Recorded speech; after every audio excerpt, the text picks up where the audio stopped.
Thank you. All right. Now we've officially called this meeting to order. Thank you. Thank you. My name is Ron Mariano. I'm the Speaker of the House. I'm here to welcome you this evening for a very, very special occasion. A number of dear friends being honored and a number of friends honoring some members of the societies. So I think this is the first time that we're back inside the State House after at least 2-year absence because of COVID.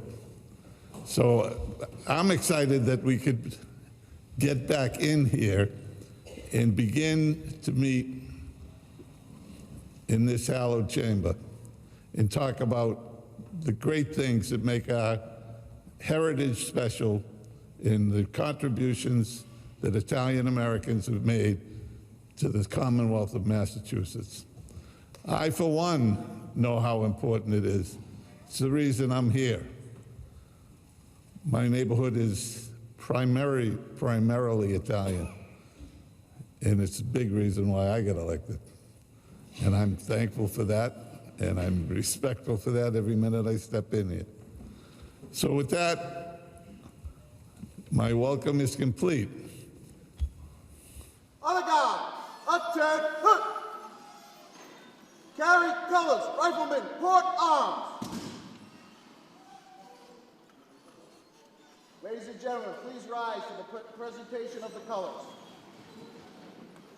Honor guard, forward, march!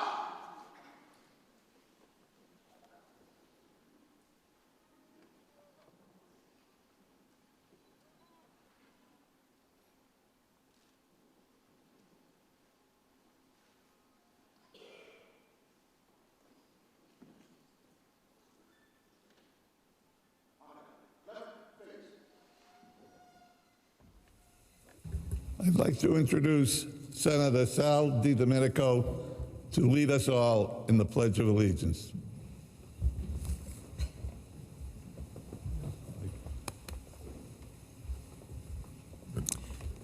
I pledge allegiance to the flag of the United States of America and to the republic for which it stands, one nation, under God, indivisible, with liberty and justice for all.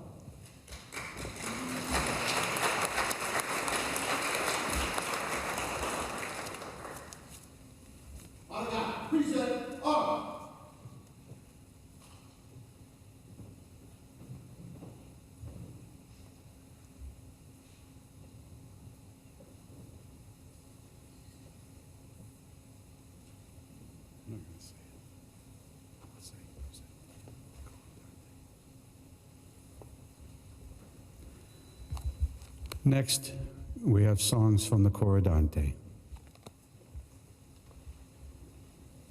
Please join us in singing the Italian national anthem.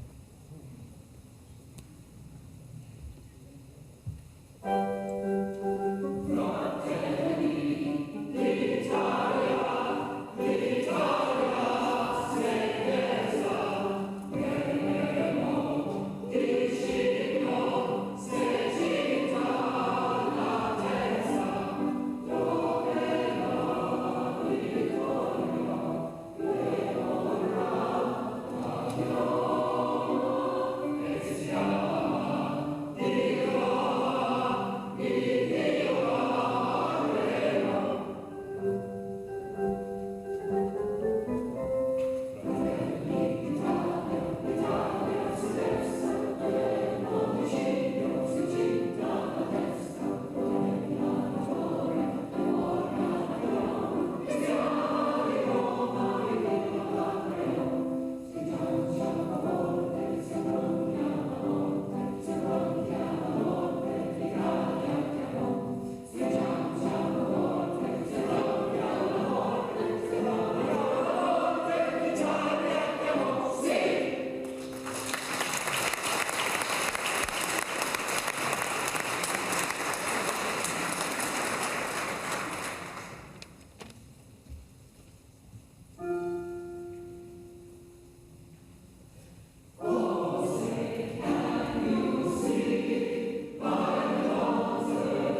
So next, we have the privilege of having Father Michael Della Penna of St. Leonard's Church in the North End to give the blessing.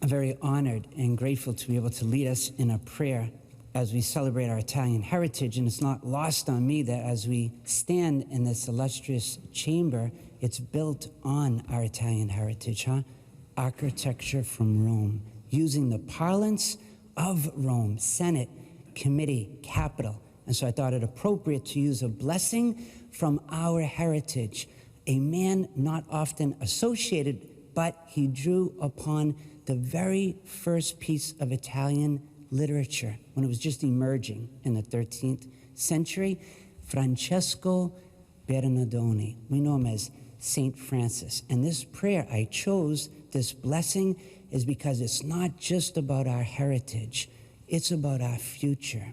There's more work to do. So let us pray. Father, Son, Holy Spirit, amen.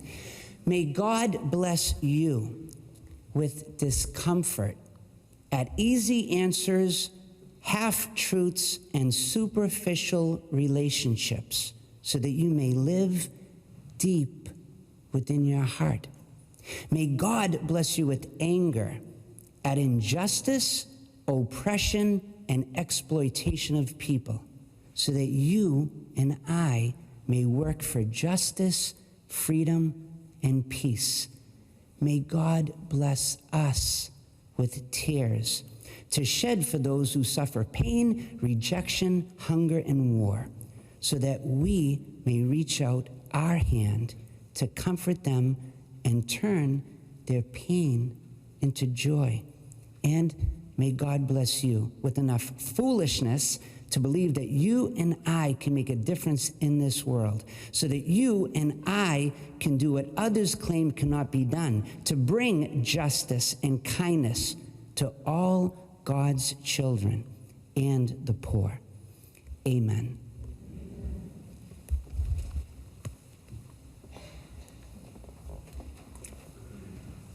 Thank you, Father Della Penna.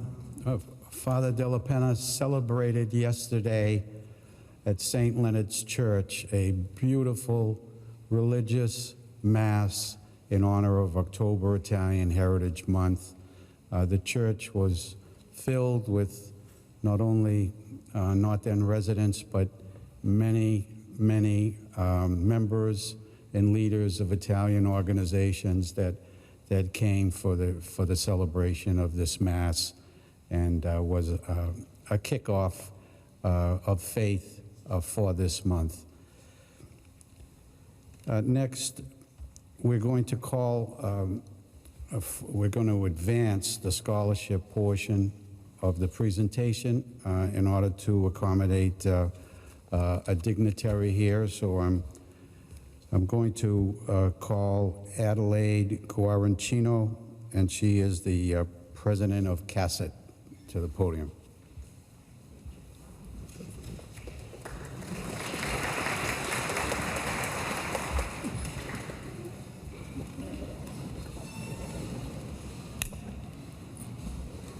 Good evening, everyone.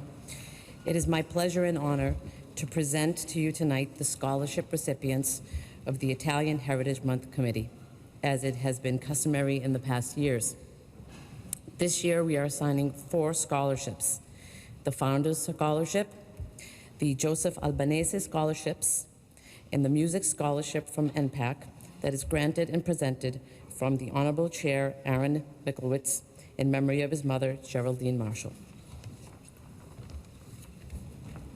The recipient of the October Italian Heritage Month Founders Scholarship is Alexa Dhaliwal from Woburn Memorial High School. Alexa, would you please come forward with your Italian teacher, Cinzia Gilberti, and the school principal, Daniel Rosanen.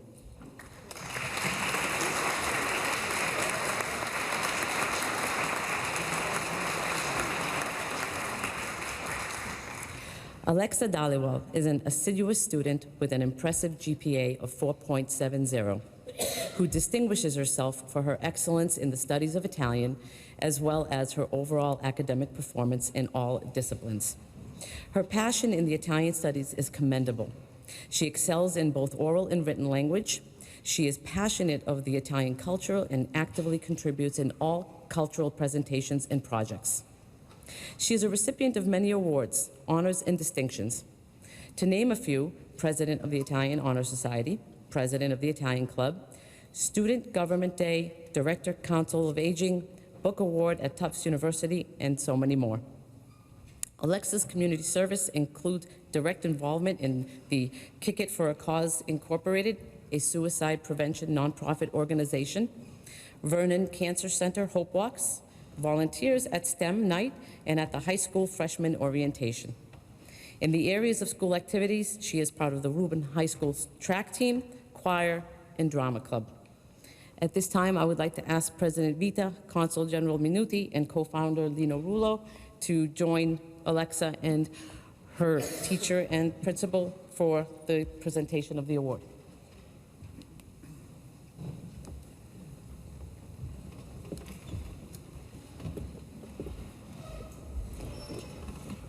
And Lino? Yes.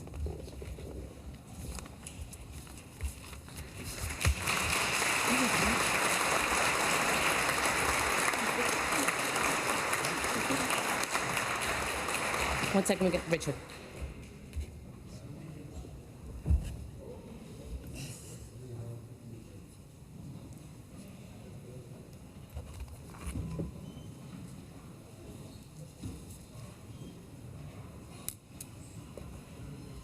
Thank you, Alexa.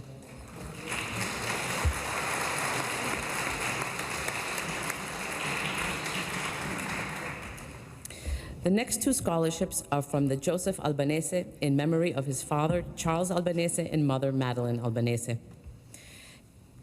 Catherine Crane and Teddy Lashinsky, please come forward with your Italian teacher, Giulia Raimondi, and your world language director, Colleen Foley.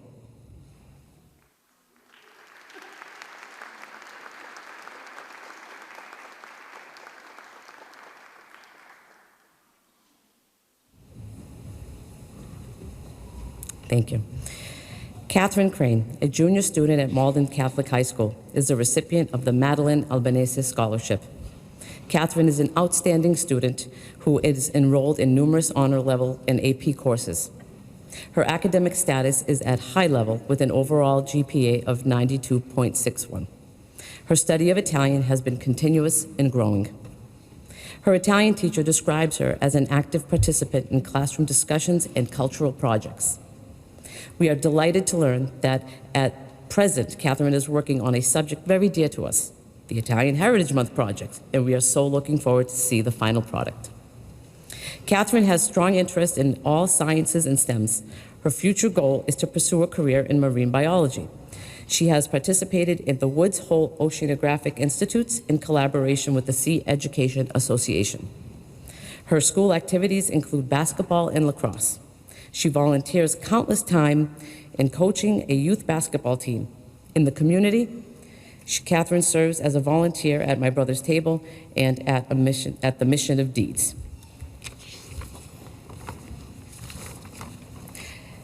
Teddy Lashinsky, a senior student at Malden Catholic High School, is the recipient of the Charles Albanese Scholarship.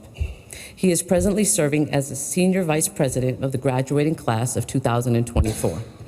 His teachers describe him as a hardworking student who puts forth a great deal of effort in all academic subjects, with an overall GPA of 90.75.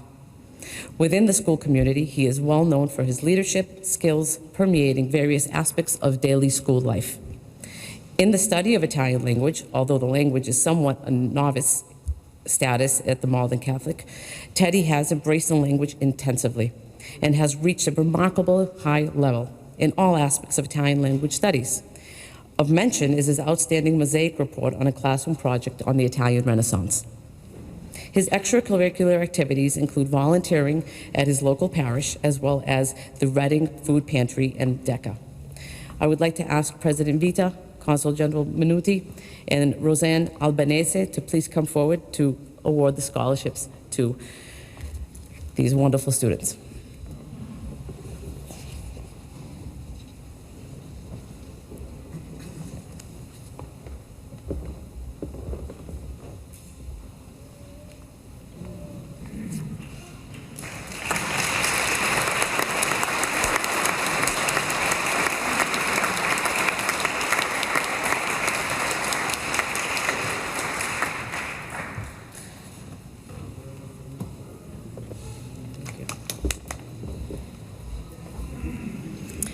And at this time, I would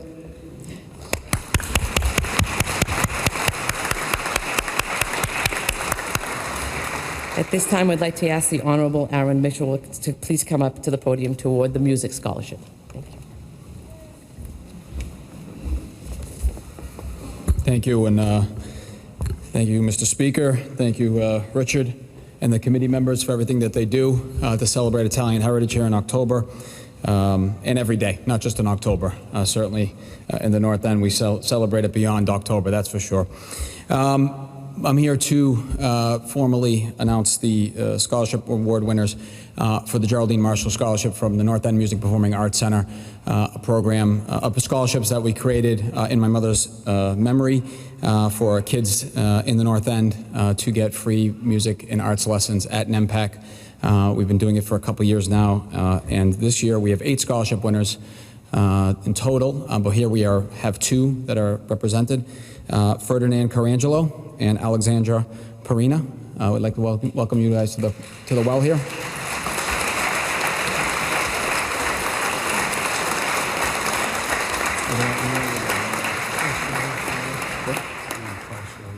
Oh, and also Sherry Snow from NEMPAC for the presentation.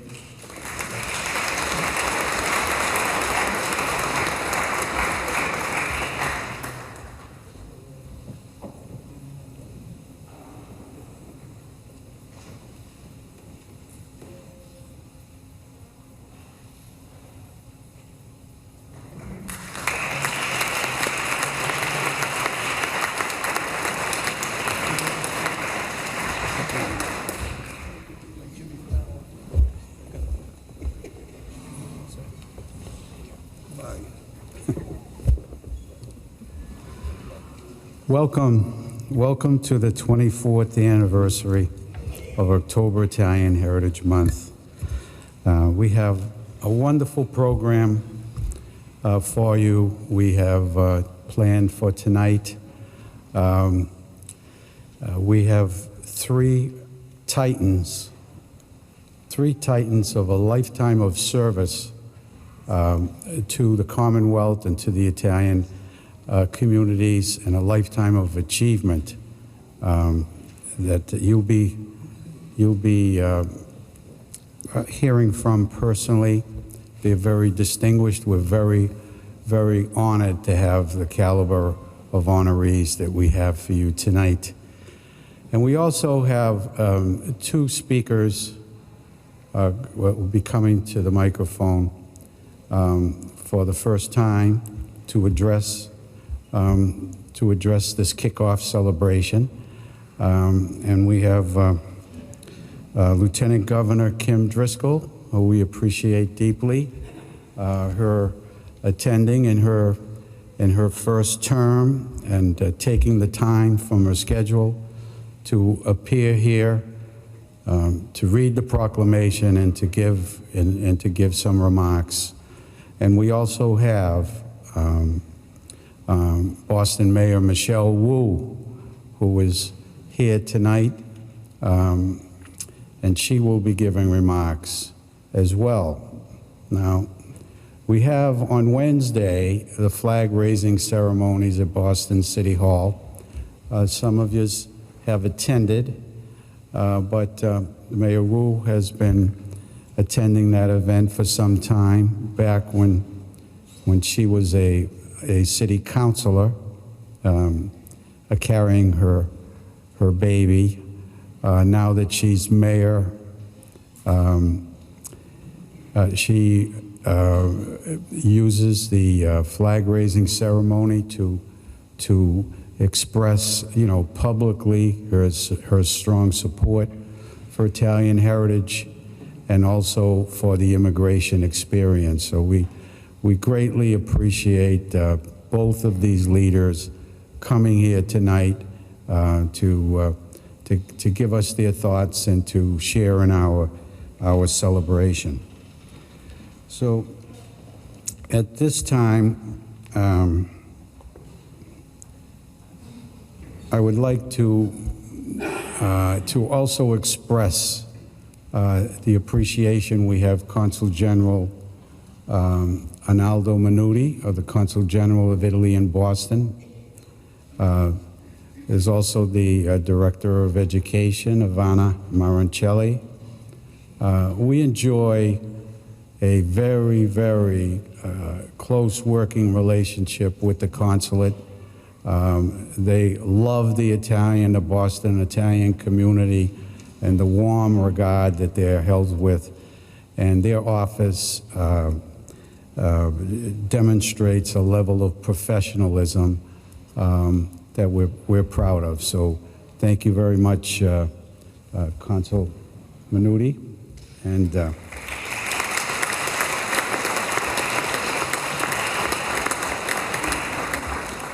so throughout this month, we have many events. There is a newsletter.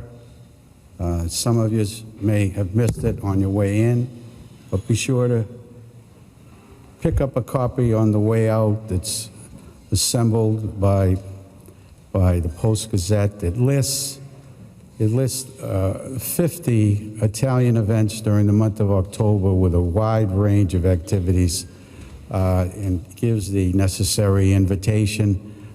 Some of you will be looking for a convenient time and an event that you choose to participate in.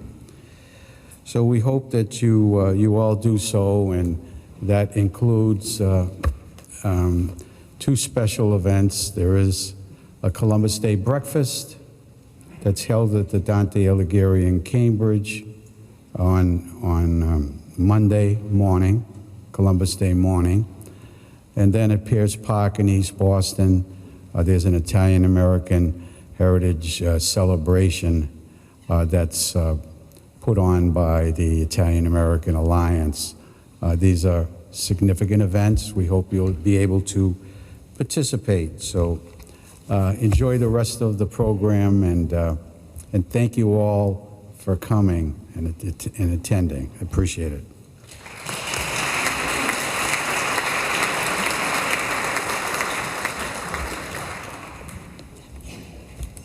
Good evening, everyone. I'm Lieutenant Governor Kim Driscoll and feel so privileged to be with all of you to celebrate this month's Italian-American Heritage designation. Standing here today, it's easy to see the impact of Italian-Americans in Massachusetts. There's a community here that is vibrant, authentic, and a culture that constantly inspires us. And then there's the food, of course. It's evident when we look just down the road, just a 10-minute walk from here. We have an entire neighborhood, world famous for its Italian culture. Think about the many people who make our Commonwealth special. From public leaders to law enforcement professionals, from architects to artists, teachers to physicians, the Italian-American community is a big part of our state's success. And Italian-American Heritage Month gives us all an opportunity to celebrate and recognize the hundreds of years of achievements, successes, and contributions of the Italian community in America. Like so many others, Italians came to America and to Massachusetts in search of opportunity. Often they came with very little, except a commitment to faith, family, and hard work. It wasn't easy to transplant roots somewhere new, far from home, often without knowing the language or having a formal education to build on. Our Italian immigrant community persevered and helped build a better life for their families, and their many contributions helped to build a stronger, better Boston, a better Massachusetts, and a better country. That's why I'm honored to be here today to present this year's Italian-American Heritage Month proclamation. On behalf of Governor Healy and myself and our entire administration, we're excited to continue the tradition of celebrating Italian Americans during the month of October, and proud of all the work they've accomplished over many years to enrich our city, our state, and our nation. Thank you all for being here today. Bravo.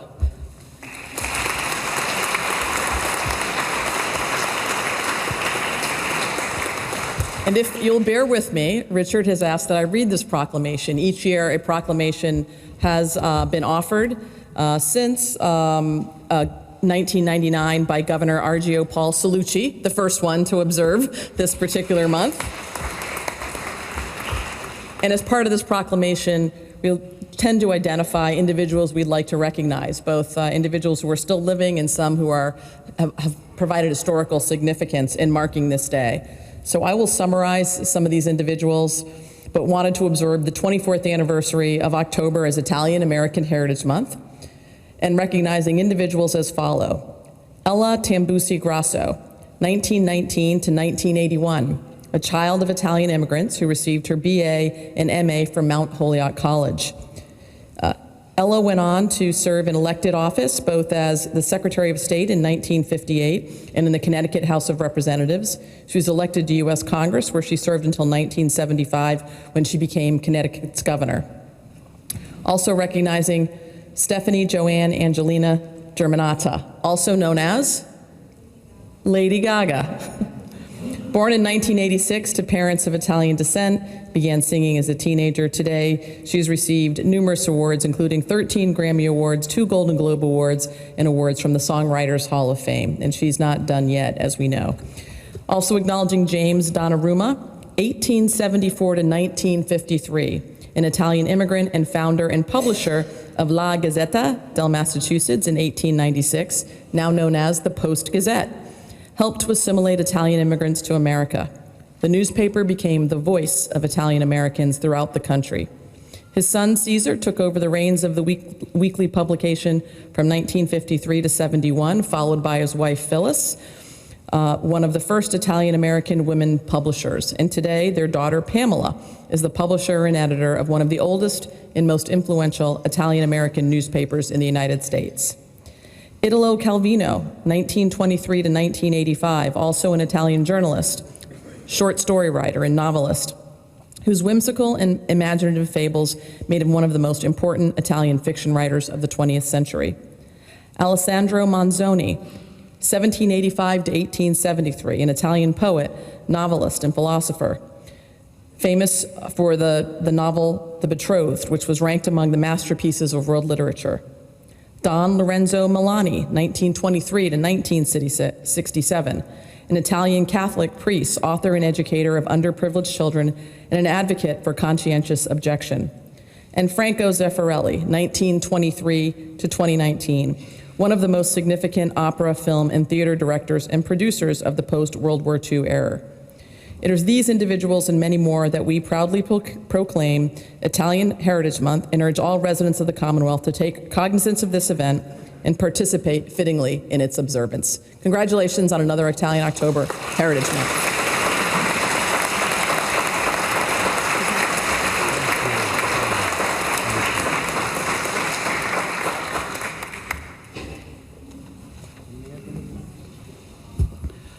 Before I introduce the next speaker, I want to give special thanks to the speaker's staff for all their cooperation and coordination in putting this event together.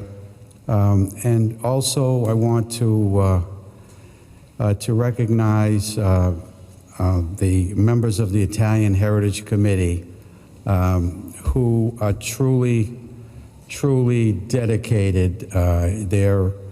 Their work, their dedication to the event and the mission of promoting Italian heritage, its language, its beautiful values and traditions, but the work that goes into putting on this event, work on the proclamation, endless amount of details. It's a labor of love and service for them, and I just want to acknowledge them all and thank them, including the chairman, Kevin Kyra. Thank you.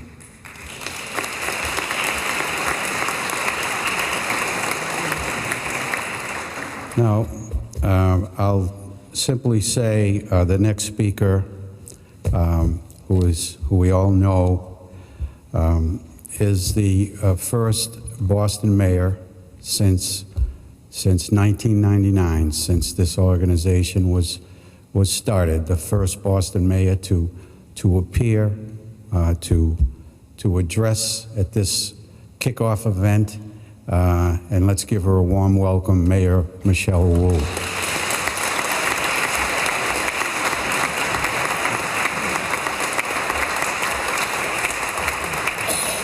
Good evening, morning, everyone, and happy Italian American Heritage Month.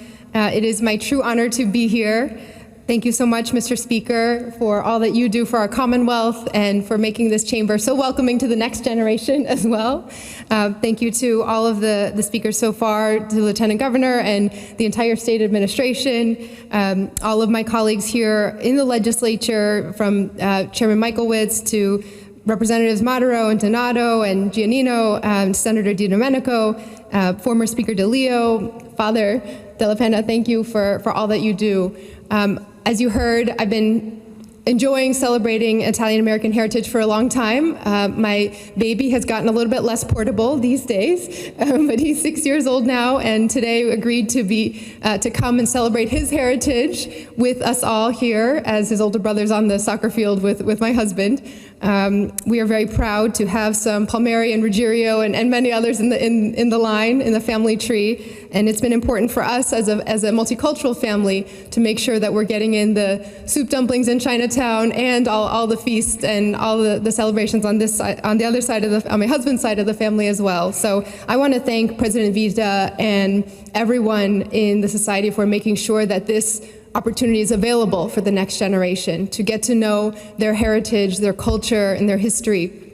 And as Richie had mentioned, it is so important for us as a city and as a Commonwealth to also mark the significance of Italian American heritage in the course of shaping history as we know it. The fact that the Italian American experience really is the immigrant experience in the course of this country, and all of the trials and tribulations and triumphs that this community has experienced really are the story of the American dream that so many other cultures have been able to follow as well. So we are so grateful in Boston to be home to many, many proud Italian Americans and many historic Italian American communities to this day. We thank many leaders, and thank you, Consul General Minuti, for ensuring that we continue to celebrate all of the ways in which our communities continue to make history. We have just a couple examples I want to lift up of what's been possible through the collaborations of those in this chamber today. We are celebrating our Italian American community in East Boston, the North End, and across all of our neighborhoods. This year, I'm a big fan of public art as a way to really show and demonstrate culture and heritage. And so we've worked with talented street artists to paint Italian flags with the words Buona Festa underneath all the feast sites in the North End at the beginning of each of those feasts. Thanks to funding from Chairman Michaelwitz, we are working to bring even more street art to the North End in particular in his district to honor its rich cultural history. And Representative Maduro, I know, is always pushing for East Boston to have just as much on that side of the tunnel as we continue to mark both of those communities and citywide. Just last year, we celebrated the city's first ever Italian American Heritage Day, formally marked in Boston, and the countless contributions that Italian and Italian American residents have made to Boston as we know it today. There's not an area of life in our city that hasn't been touched and made stronger by this community's leadership and influence. We're committed in Boston to not only recognizing those contributions, but ensuring that our Italian American community continues to have the access and opportunities to shape our city in ways that make it feel home for everyone, for all our residents and visitors to enjoy.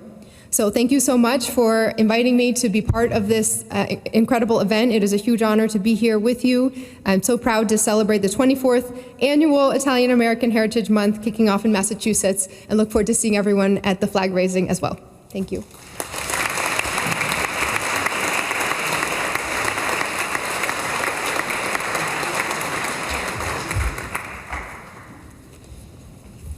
Good evening.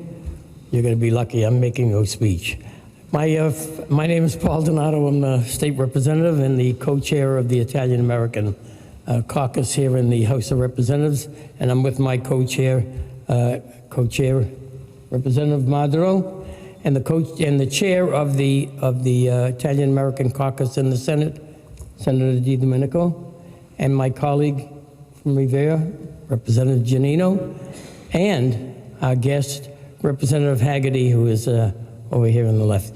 So on behalf of the members of the Italian American Caucus in the legislature, we welcome you. We enjoy the opportunity to continue to be with you, and we hope you have a wonderful day. Thank you.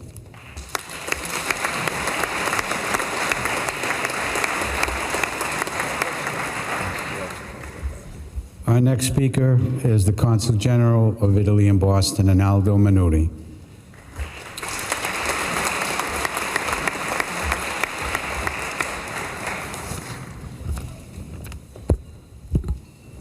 Honorable Ron Mariano, Speaker of the House, Lieutenant Governor Kim Driscoll, Senator Di Domenico, State Representative Donato, Mayor Hu, thank you so much for all your kind words about the Italian heritage, authorities, excellencies, ladies and gentlemen, and dear Richard Vita, President of the Italian Heritage Month Committee, thank you so much.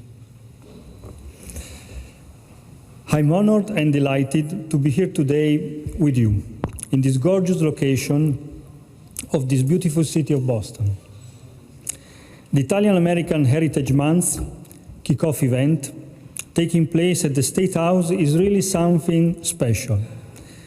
Without any doubts, this celebration gives the idea of how much the Italian American community has accomplished. It makes us think of the magnitude of the contribution the Italian community has offered during all these years to the development of the Commonwealth of Massachusetts.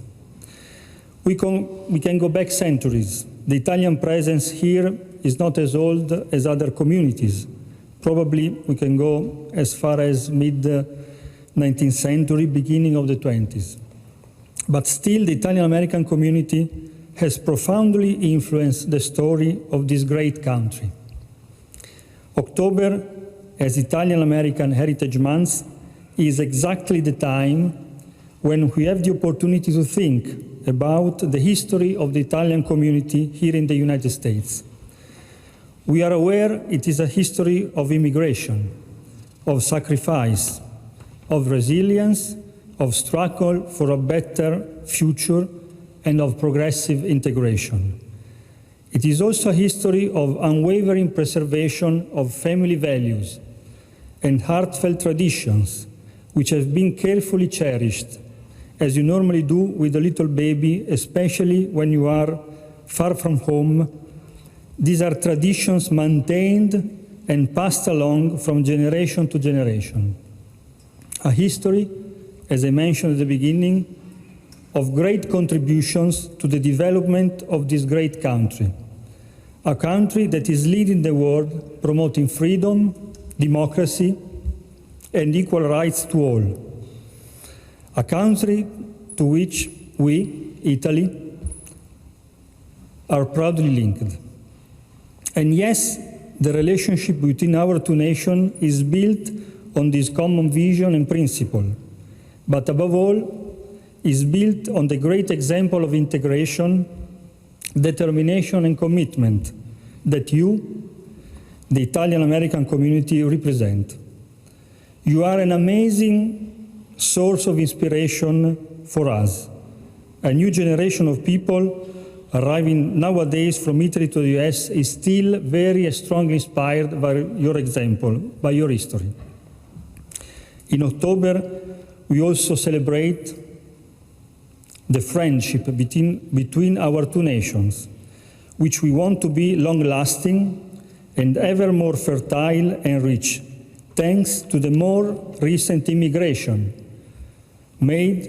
composed by young Italian scientists, intellectuals, and entrepreneurs that we find in all the prestigious academic institutions and companies in the Commonwealth of Massachusetts. So, thank you so much for this great event, for this great moment that you have organized for us. I really, when I read all the honorees, I'm really astonished of all the accomplishment that you have done to enrich and provide and contribute to this great example I was mentioning before of how much the Italian community, the Italian-American community, is part of a vibrant state of Massachusetts and a vibrant country, which is, of course, the United States. So from myself, from Professor Ivana Maroncelli, and from the newly arrived scientific attaché of the Italian consulate, Professor Paolo Gaudenzi, who is here tonight, and from the consular team, which is also here represented. Thank you so much to the Italian Heritage Month Committee for making all this possible, and to the authorities for this warm welcome and hospitality. Viva l'Italia, viva gli Stati Uniti, viva il Massachusetts, e viva gli italiani d'America. Thank you.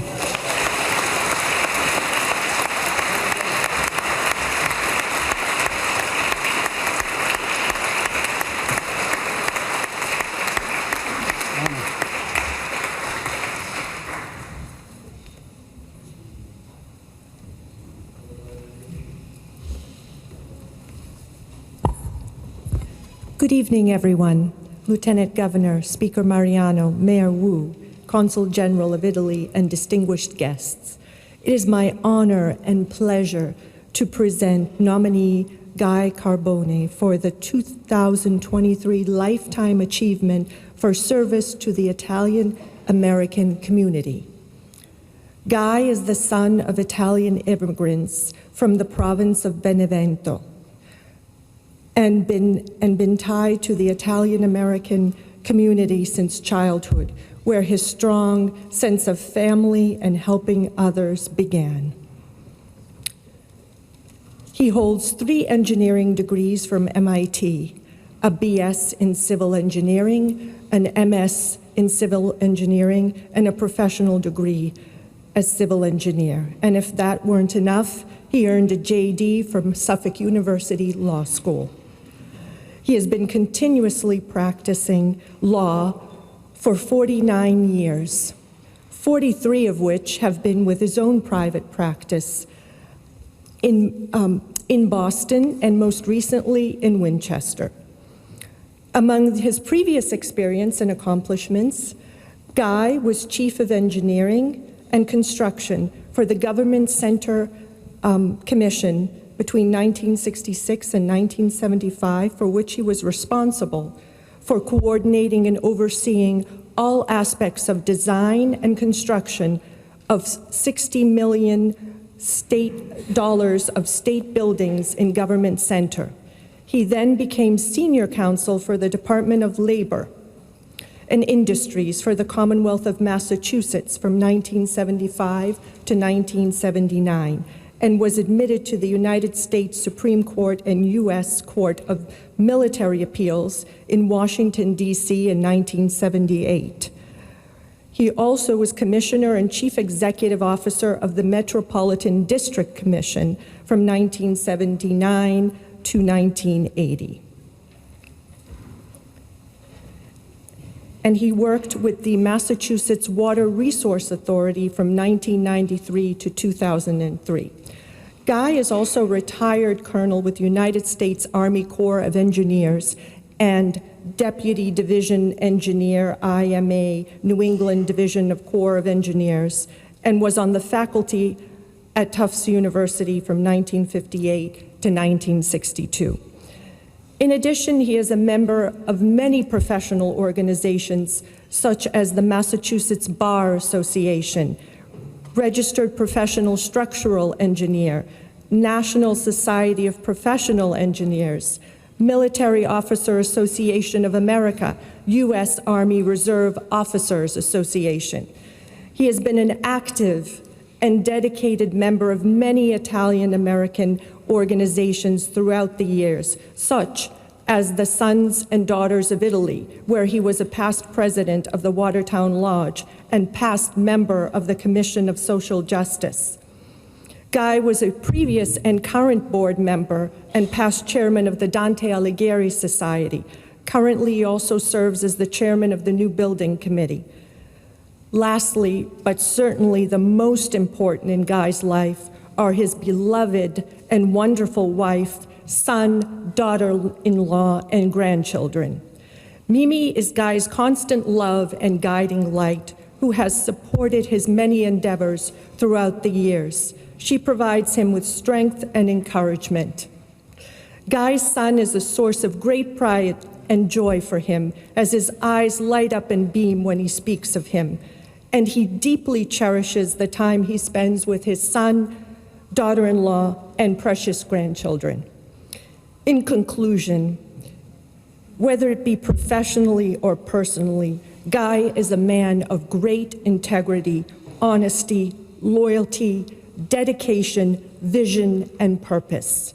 He stays the course and doesn't let any setbacks deter him from what he set forth to do. I am truly honored to be his friend and be able to present this award to him this evening.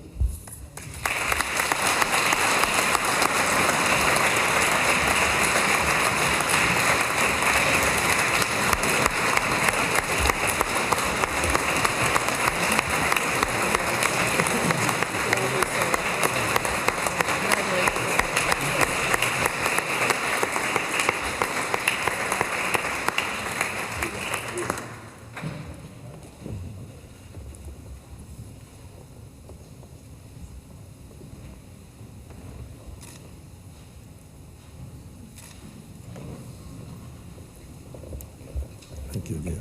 Did I get to say a few words? Yes.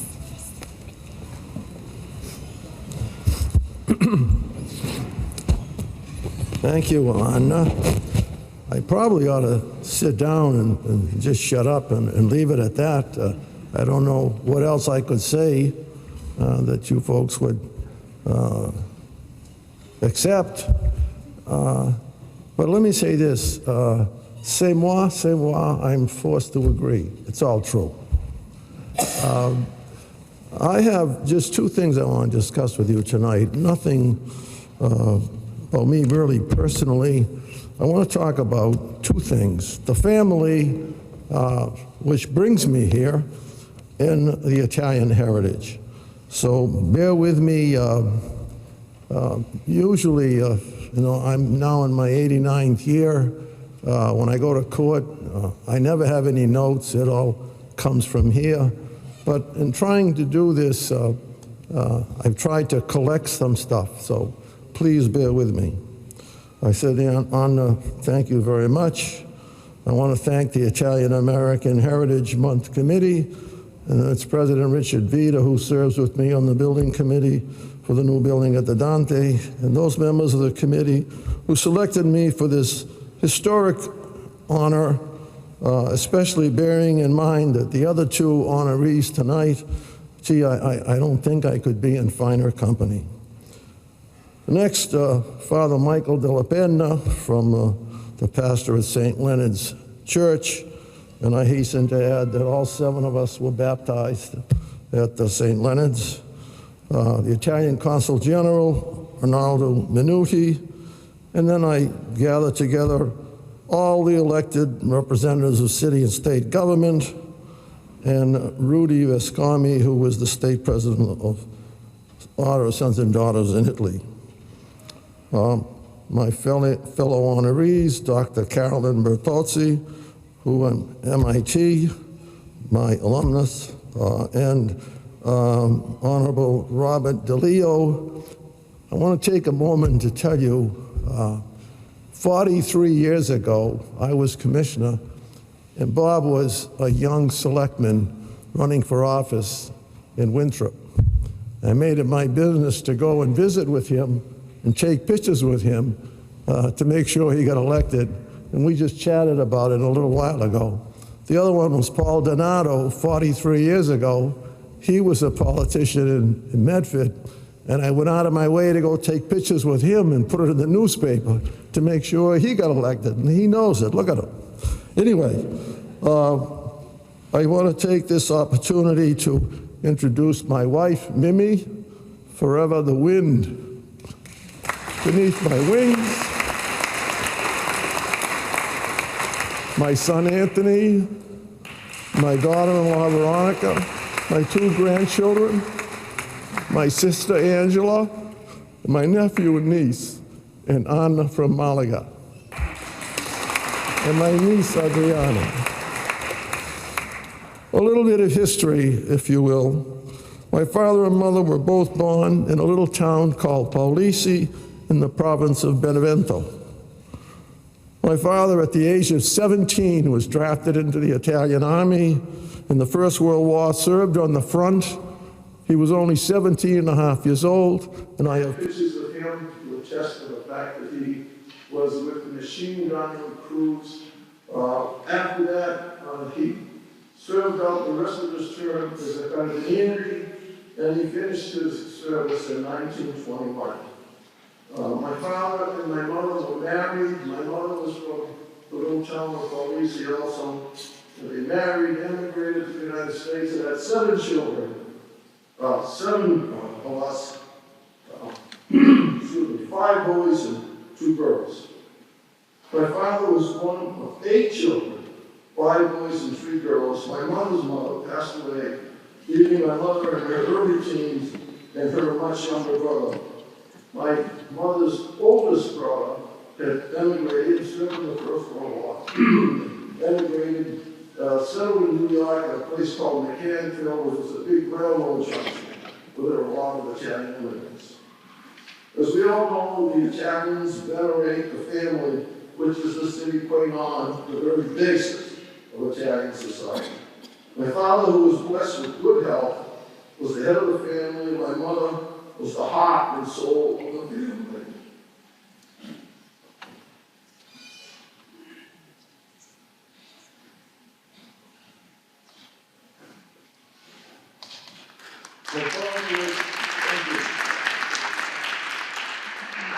My father was a very courageous man, strong-willed, and many times he worked 7 days of work in the Depression to support the family. 3 of my brothers and I were born during the Great Depression. Things were really bad, and I remember the Depression, even though I was small in the First and Second World War. My 2 brothers and I could not speak English when we started school. We started in kindergarten. After a while, as you know, you pick up on language very quickly. My dad was determined that we would get the best education possible, and a determination which resulted in all of us graduating with high honors from Watertown High School. My brother John and I together had 4 engineering degrees from IT. My brother Vincent had a degree from Harvard and a degree from Northeastern. 40 years of his life in public administration. Retired after 18 years of superintendent schools in Norfolk. My sister Angela has 2 degrees from Harvard. And by the way, my son is also a Harvard graduate. None of them wanted to go to MIT, don't ask me why. My oldest brother, Dominic, he graduated with high honors at Watertown High, did not go to university. He went to work to support the rest of the family. He was drafted into the Army, served in the Korean War with distinction, and Ohio and my brother Danny, we owe a great deal of Nancy. We owe a lot to my brother Dominic. My youngest brother, he was always crazy about automobiles. He established a very lucrative business of repairing automobiles and is often consulted with regard to high efficiency motor vehicles with engines, et cetera, et cetera.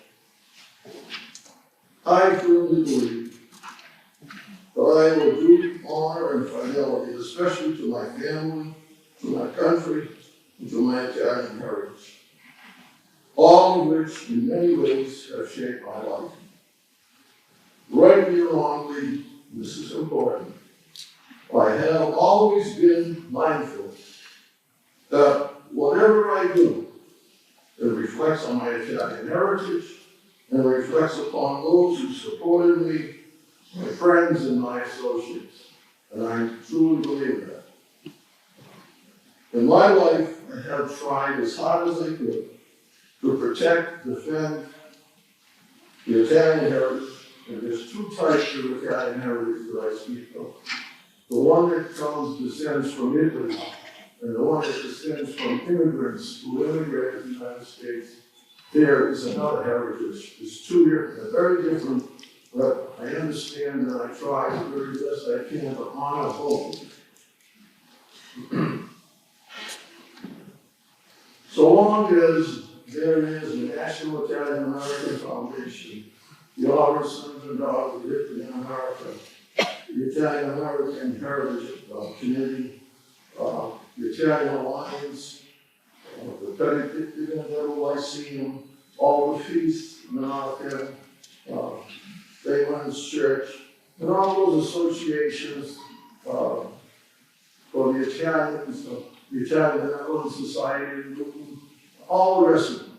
As long as they exist and their offices are honorable and courageous, we will always have the Italian heritage, both of them.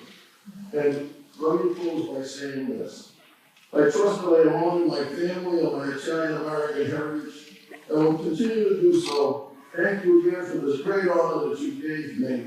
Viva Italia, God bless America, God bless all the members in the audience.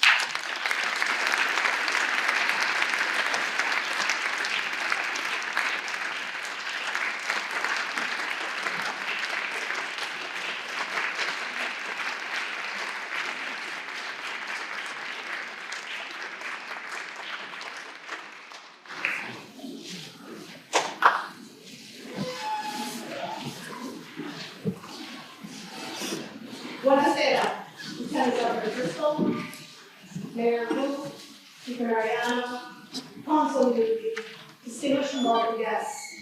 My name is Nadia DiCarlo, your fellow consigliere congress, and member of the Italian American Heritage Month committee. I feel the utmost honor this evening, not only as a first-generation Italian American, but also as a woman and an MIT alumna, to introduce the recipient of the 2023 Lifetime Achievement in Science and Medicine Award, Nobel laureate Dr. Karen Bertozzi. Dr. Bertozzi's parents are the late Norma and the living Dr. William Bertozzi, the renowned round-baby MIT physicist, whose family hails from Torino, Italy. Born in the historic Lexington, where the Revolutionary War's famous shot heard round the world is fired, has many years later given rise to the famous click heard round the world, also revolutionary. I'm referring to the field of click chemistry, for which Dr. Bertozzi won the Nobel Prize last year, and for her creation of bioorthogonal chemistry. For the non-scientists in the room, click chemistry is when molecular building blocks snap together rapidly and even more efficiently than that. It's an application widely used in the field, including in the discovery of new drugs. Dr. Bertozzi uses click chemistry with a method she coined bioorthogonal chemistry, which maps the cell surface of a molecule and allows, amongst many other things, imaging of sugars on the cell surface and their role in diseases like cancer and even viruses like COVID. Her method allows precise targeting of disease without affecting the surrounding healthy tissue. Dr. Bertozzi takes things beyond the cutting edge. Her intellectual curiosity of asking why not has taken chemical reactions outside the lab and into living systems themselves, groundbreaking. Her innovative approach has pushed the bounds of science and medicine. Dr. Bertozzi graduated summa cum laude from Harvard in chemistry.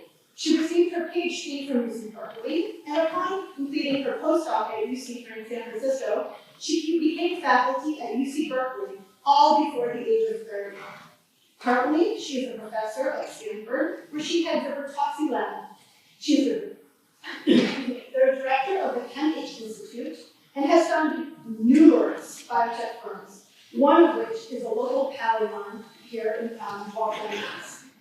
She is also an investigator at the Howard Hughes Medical Institute, a member of the National Academy of Sciences, the American Academy of Arts and Sciences, the German Academy of Sciences, and the Institute of Medicine. In addition to the Nobel Prize, Dr. Bertozzi is a recipient of many other notable awards, including the Lumsden MIT Prize, the Heinrich Marlin Prize, the MacArthur Genius Foundation Fellowship, just to name a few because we have a time limit. That is to say, she is really, really smart. When she's not teaching, she's not mentoring, she's not publishing, she's not innovating, she's not reading, she's not playing the bass or the keyboard with the Rage Against the Machine's Tom Morello. She's also, most importantly, a dedicated spouse and a mother to 3 children, a true Renaissance woman. While her groundbreaking research works on creating bonds between chemistry, chemical biology, glycobiology, immunology, and oncology, she's also guilty of breaking some bounds. She throws down barriers to what is possible in the lab. She shattered the male-dominated field of science. When she came of age in the 1960s, she was a minority in the field, and even later, being only 4 women in the faculty of 75, and not to mention a proud member of the LGBTQ community. Today we celebrate you, Dr. Bertozzi, a beacon of pride in the Italian community and beyond. You are a woman who dared and changed the world for the better. I would like to conclude by sharing the description of your award, which reads, for a lifetime of pioneering innovations in chemistry and dedicating advancing scientists for the betterment of humanity. Your innovations in chemistry and bioorganical chemistry have revolutionized the field of chemistry. You have made an indelible mark on the world by advancing the frontiers of science, academia, and industry. Your work, leadership, mentorship are remarkable achievements in world history and in particularly Italian history, one that is known for its excellence and ingenuity. A history whose path was paved by Da Vinci, Galileo, Nata, and Levi Montalcini. We, the October Italian Heritage Month Committee, present to you this 2023 Lifetime Achievement Award. Auguri.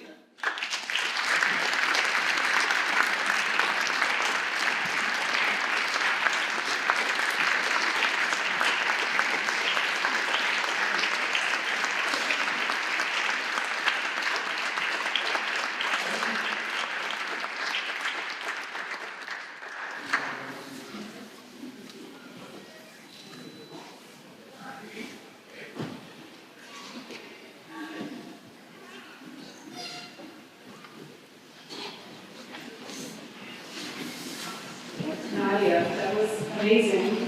I would have followed that introduction. I am so honored and so touched to be included with this group of distinguished honorees and these distinguished officers and representatives and members of the Italian American community here in Massachusetts.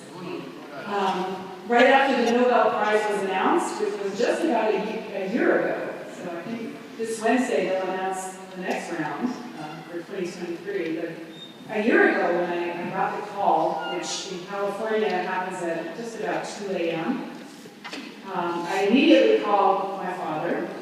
He was 91 years old and he was still awake. He's kind of a night owl. Now living in Southern California after my mom passed away. And I told him, I said, you'll never guess, I just got a phone call and you will not believe who it was from. And he said, was it from Stockholm? I said, yeah, actually. How did you guess that? And he said, well, I would expect nothing less from the daughter of an Italian physicist. That's what he said to me.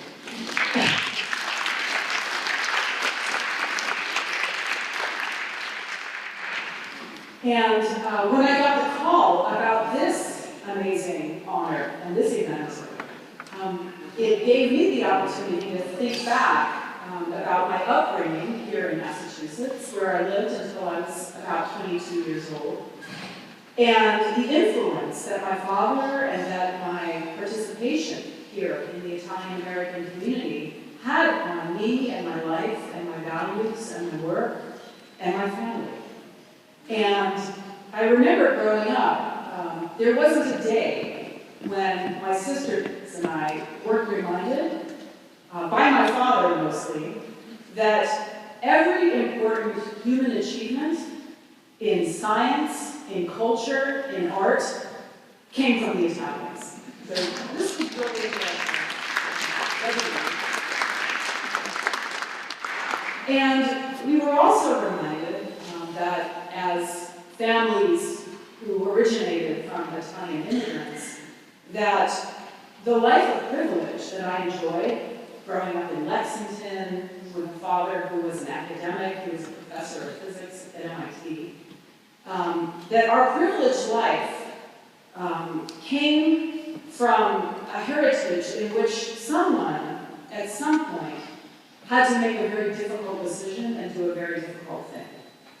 And in my family, that was my father's mother, Luigia de Septim.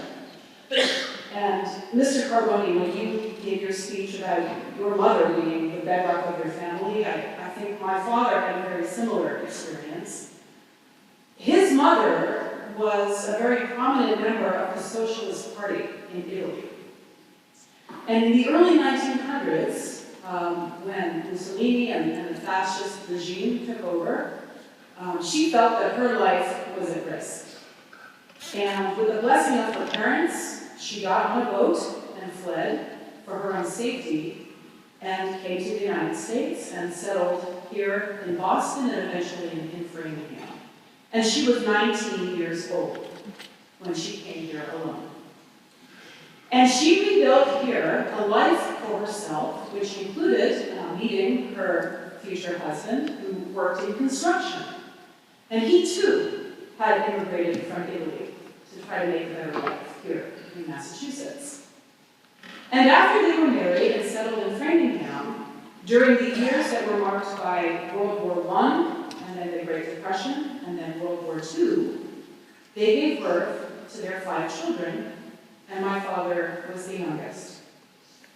And like many immigrant families who survived through construction jobs, they built a farm out of Framingham, which at that time was mostly farms, or they are now. But they barely made ends meet. They suffered many of the indignities of poverty that immigrant families suffered, especially during the Depression years. And throughout those difficult times, the message that my father and his older brothers and sisters received was that here in America, you get an education and you get a better life. So she made those kids study and study hard and do their homework in very difficult environments, sometimes all 7 of them in a 1-bedroom apartment, sometimes on a dilapidated farmstead. But every single one of my father's brothers and sisters studied hard enough to get full scholarships to college. Every single one of them got their bachelor's degrees, and every single one, his 2 brothers, his 2 sisters, and himself, even earned advanced degrees. And so for my father, that was a full scholarship to MIT for his bachelor's in physics, and then later for his PhD in physics, and ultimately he landed on the faculty. So within the generation from my father's mother to my father to myself, our family went from immigration and poverty to education and professorships, and now a Nobel Prize. So it's a tremendous honor for me to stand here and thank you for this incredible evening and for this event, and also to thank my family for all the sacrifices that they made to put me in this position of great privilege, and one that I hope to bestow on my own family in the future. So thank you very much.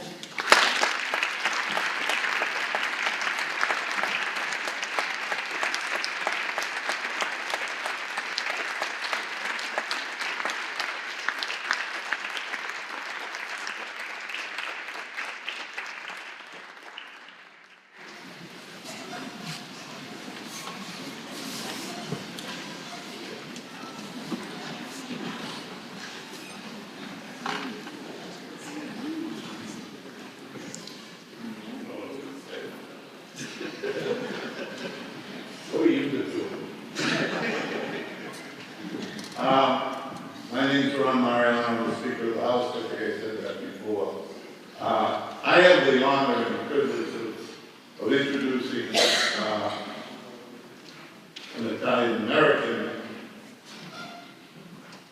but most of all, I have the real honor of introducing my good friend. I walked into this building almost 30 years ago, and one of the first people I met was Bob DeLeo. Bob DeLeo, who was a selectman from Winthrop and had just won. I won a special election in Quincy and had just walked into the building, didn't know where my office was, and didn't know much about anything. But I knew one thing I should do, and that's make friends with Bob DeLeo, because he represented Winthrop, which had Deer Island. I represented Quincy, which had the shipyard and the pelletizing plant that used to catch fire every Friday, like clockwork.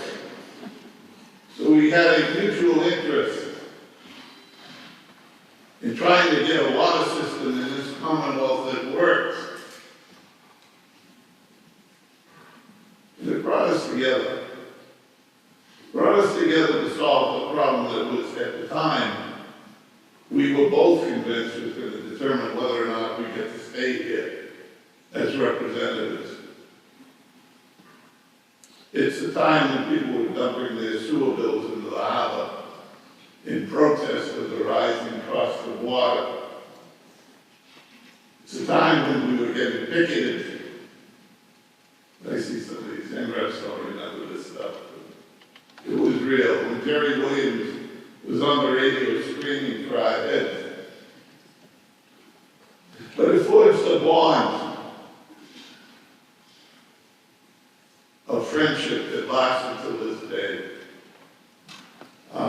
And I'm here because Bob DeLeo is my friend. That's really how they got me to do this. I wasn't prepared to agree to a long list of significant achievements.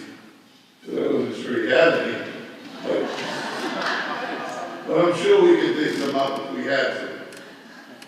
I'm here because he's my friend. He's my friend, and if I get the opportunity to have some fun with him, I'm going to show up. And it's I get it when you get to talk to him after this, because I've done that in a few places. Not always with a pleasant result, but we always get through it. Bob DeLeo was the speaker before me.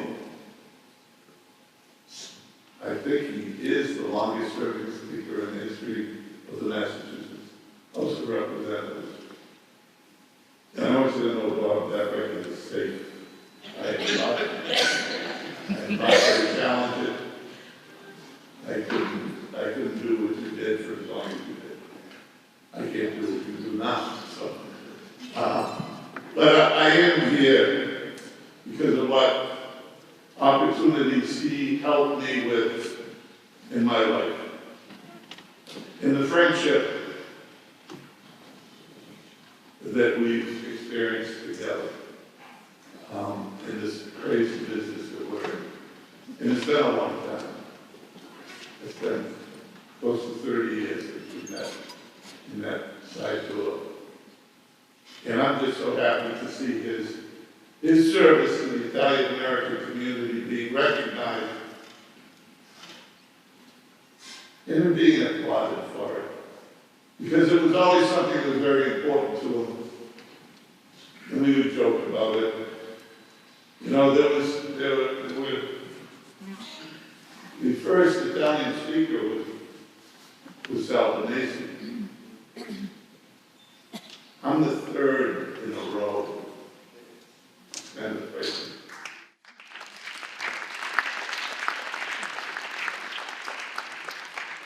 And that is all because of the great work of my predecessors. You know, we're in a pretty good spot in the state of Massachusetts. Our surplus account is over 7 or 8 billion. Can't see that getting any raises. We're in good financial shape. And it's all because of the work of the gentleman behind me. It's got nothing to do with me. I inherited the ARPA money. Thank God for ARPA money, Bob. If you had it, you would have been a whole different guy. We gave away a lot of money. To get us through the pandemic, all for good reason, and we are here now reaping some of the benefits of the investment that our government made in our communities. But it was made with the wisdom of a gentleman like Bob DeLeo, who has spent an awful lot of time in local government and in state government. In all the while, being a proud example of his Italian heritage. So I'm just happy to be here. I'm happy to present Bob with an award, which I haven't seen that, but I have one pleasure.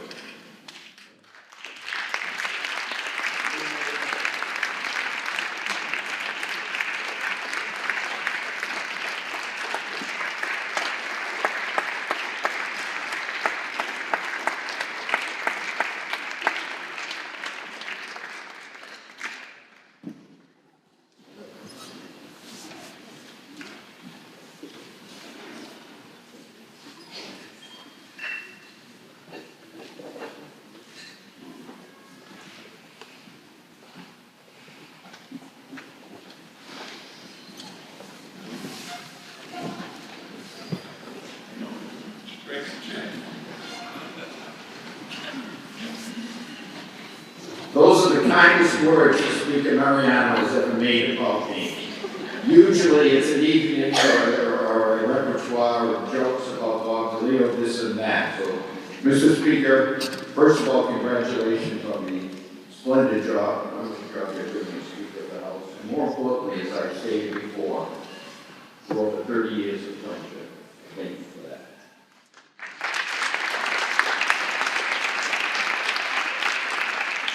I first of all want to thank Richard Beater, President and Devin Powers, Chair of the Board, for this, and members of the Italian American Heritage Month Committee for this wonderful award. Congratulations to Dr. Bertozzi and to Guy Carbone, my fellow honorees here this evening, and they're receiving the award as well. And also want to offer you that I teach a PhD at Northeastern University. If you wish to try to get into my class, I'll see what I can do about it. We also had here earlier the mayor from the city of Boston and the Lieutenant Governor Driscoll. Lieutenant Governor and I go back a ways in her days, so I'll say it really wasn't that long ago, but I can assure you that the Commonwealth is in good hands with the Healy Driscoll administration. Thank you for being here. And I'm here also to announce, for those of you who didn't know, Lieutenant Governor is Italian. The mayor is Italian, by the way, as well. And I learned that from one of my greatest people in my life, and that was my grandmother. My grandmother's idea was that if you look Italian, you're Italian. And if your name ends in a vowel, you're Italian. So it's wonderful that we have an Italian Lieutenant Governor and an Italian mayor as well. So obviously the Speaker, and it's wonderful to have some of my colleagues who are here today from the Italian American caucus and Long Rich, good to see you as well. Thank you, Paul, for being here and all the work that you do on behalf of the Italian American organization. I'm also very fortunate to have here, most importantly, my sister. My sister Carol and Ronald Mariano who were here. My sister Carol still refers to me as her baby brother. I am very seldomly referred to by anyone as their baby anything. But she still not only calls me that, but she treats me like that. And I'd have to say that if I had to pick a guardian angel in my life, it would be my sister Carol, who I love very much. Thank you, Carol.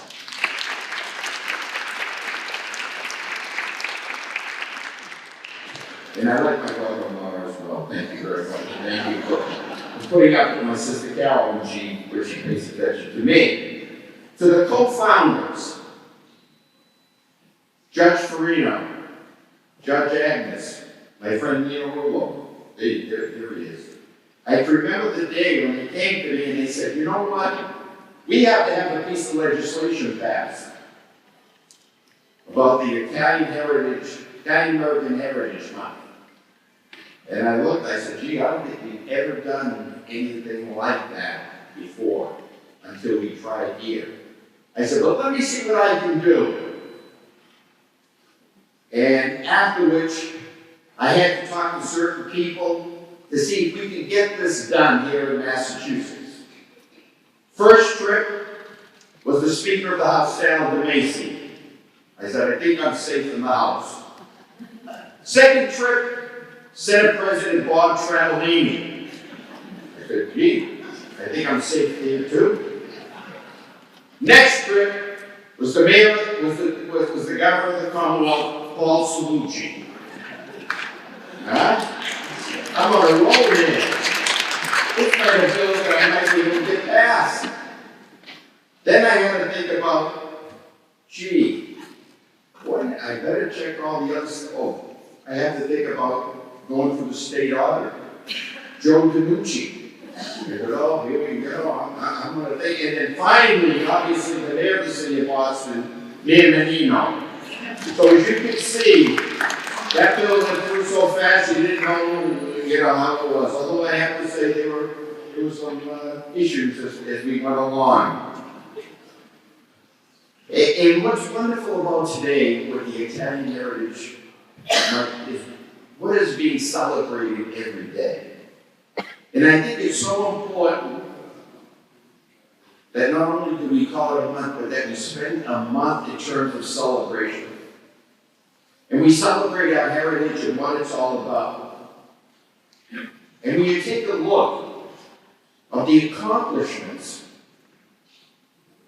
of Italian Americans and those who preceded us in Italy in terms of music, the arts, sports, education, medicine, the law, of course, food, fashion, and there's one other profession I'd like to bring up, and that's the one of trades, in particular sculpture and masonry as well. When I was talking to Richard, I was saying, when I look in terms of some of the work, some of the great masons that we've had here, that I have seen, they all come and they all brought this in this country from Italy. And it's amazing to see the work that they can do with their hands. With all due respect to, professionals and whatnot, of which I am very proud and let's not forget about those folks as well and what they brought to this country in terms of their work.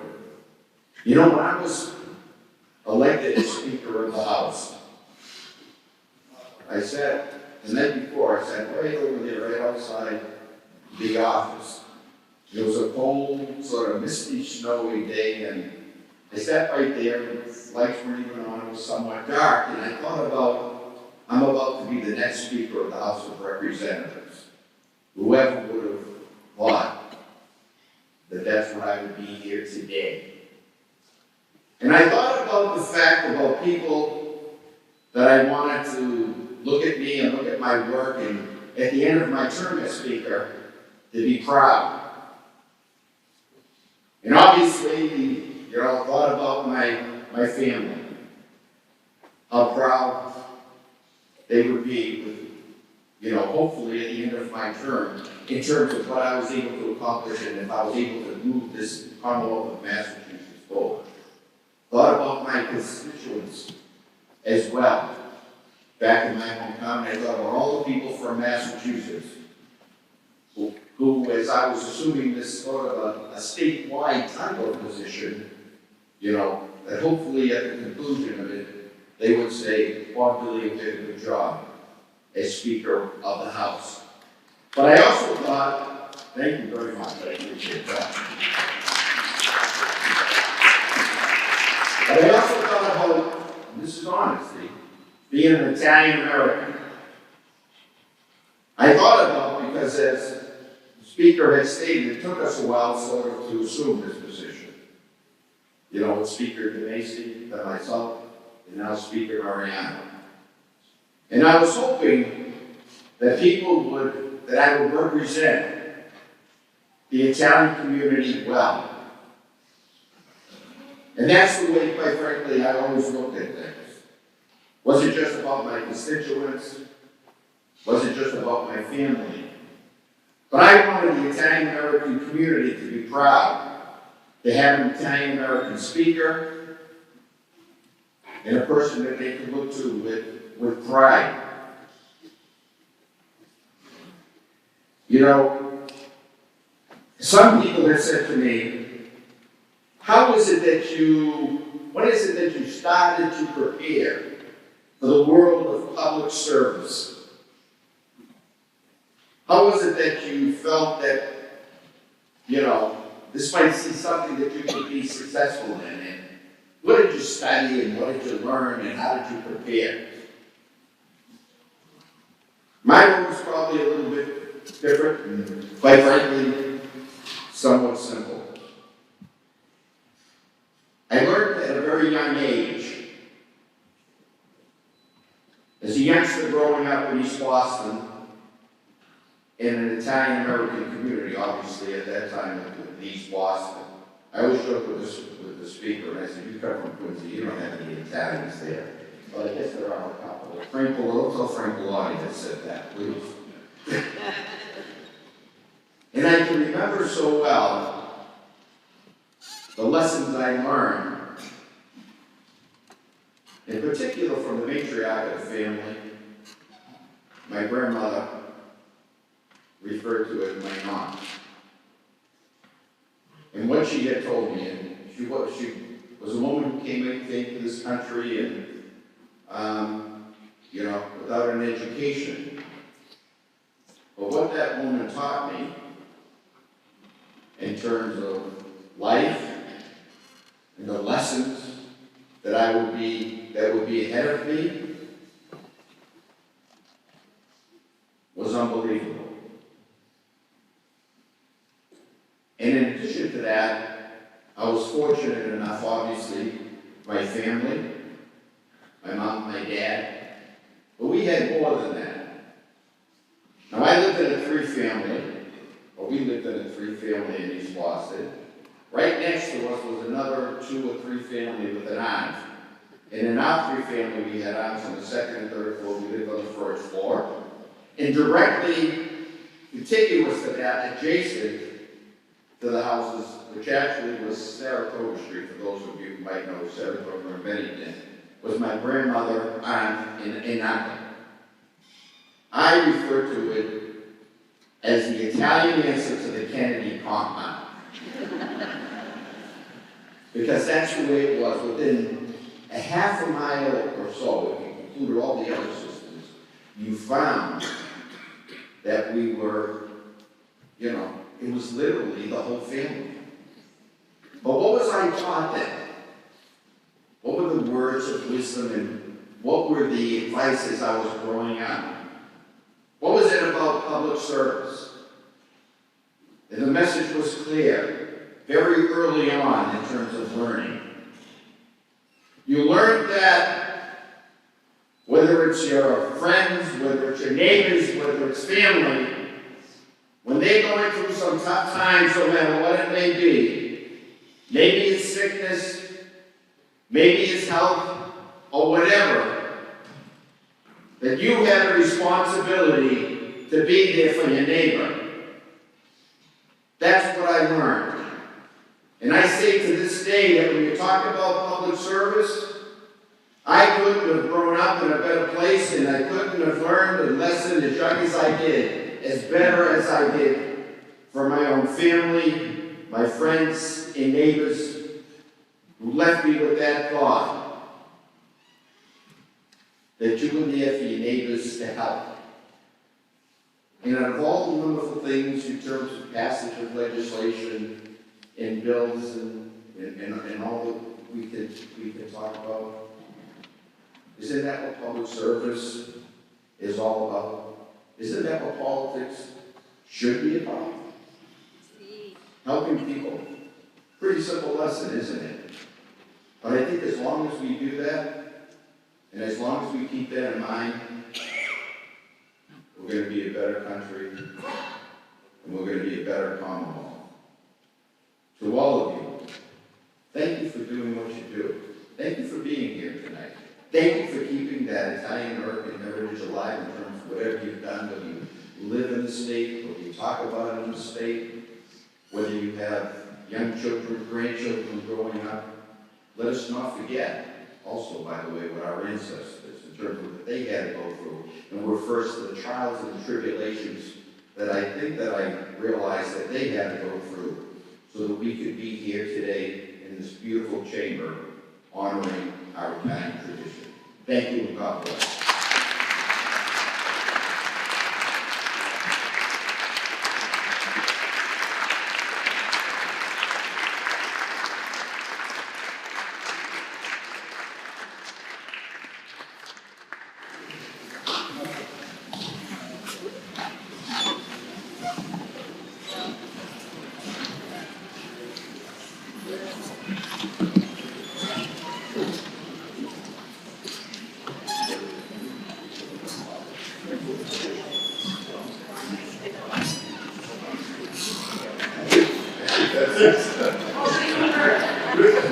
Richard, run.